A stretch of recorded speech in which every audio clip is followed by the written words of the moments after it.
محرم الحرام د شکر ایستلو میاشت ده.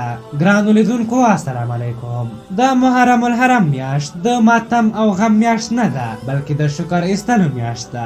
د ابن عباس رضی الله تعالی عنه څخه روایت دی چې رسول الله صلی الله علیه وسلم مدینې ته لاړ نو یهودي ولیدل چې د عاشورا په ورځ روژه نیولې وه.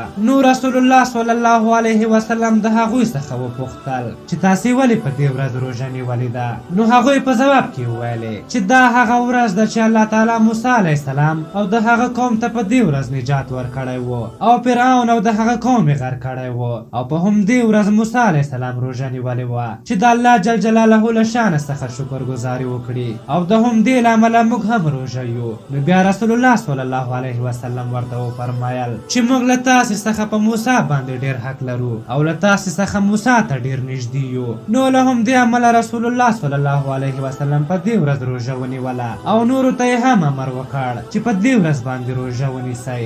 امام احمد هم دا حدیث د ابي هريره رضی الله تعالی عنه څخه روایت کړی دی او په مخکینی حدیث کې دا ټکی زیات کړی دی او دا هم هغه ورځ ده چې د نوح علیه السلام کښتۍ په وجود په غره باندې په دې ورځ ودرېدلې وه. نو بیا نوح علیه السلام په دې ورځ روژه ونیوله تر څو یې د الله شکر پر ځای کړی وي. د عبدالله بن عباس رضی الله عنهما څخه روایت دی هغه وایي چې کله رسول الله صلی الله علیه وسلم د عاشورا په ورځ روژه ونیوله او نورو ته یې هم د نیولو امر وکړ نو صحابه کرامو ورته وویل چې یا رسول الله دا هغه ورځ ده چې یهود او نصارې عظمت کوي. نو رسول الله صلی الله علیه وسلم ورته وفرمایل کله چې را روان کال را ورسېد انشاءالله نو موږ به د محرم په نهمه ورځ هم روژه ونیسو.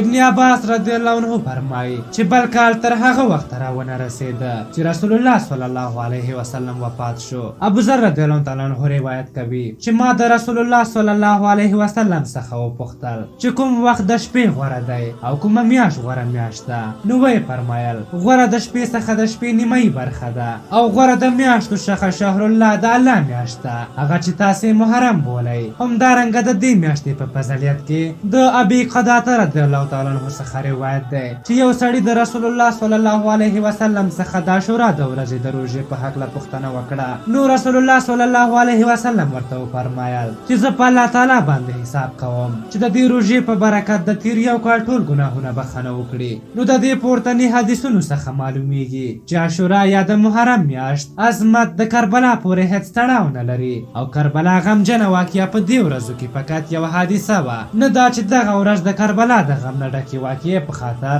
دومره منزلت لري. دا د شکر ورځ ده او په دې ورځ باید د الله جل جلاله څخه د شکر ایستلو په نیت روژه ونیول شي نه دا چې په دې ورځ ماتم وشي. که څوک غواړي چې په دې ورځ د الله تعالی شکر ګزار شي او د تیر کال ګناهونه یې وبخښل شي نو فقط یوه لاره ده او هغه د رسول الله صلی الله علیه وسلم په لار چې په دې ورځ باید روژه ونیسي. له دې نه پرته نور هر عمل که فقط دې ورځې ته خاص کیږي لکه د حلوا ویشل او یا داسې نور عمل چې فقط د همدې ورځې په خاطر کیږي نو بدعت دی او د ثواب څخه یې ګناه زیاتیږي. او که یو انسان په دې نیت باندې چې دا د عاشورا ورځ د کوم خیرات یا صدقه کوي یا هم کوم بل نیک کار کوي نو هیڅ باک پکې نشته اما فقط د همدې ورځې په خاطر یې کوي نو په بدعاتو کې راځي او بدعت په ګناهونو کې شمیرل کیږي. د دې نه پرته په دې ورځ باندې ماتم کول جنډې تړل ځان وهل یا بل کوم کار کول په دین کې هیڅ کومه سابقه نه لري. د ثواب پر ځای د ګناهونو تله درنوي. والله اعلم.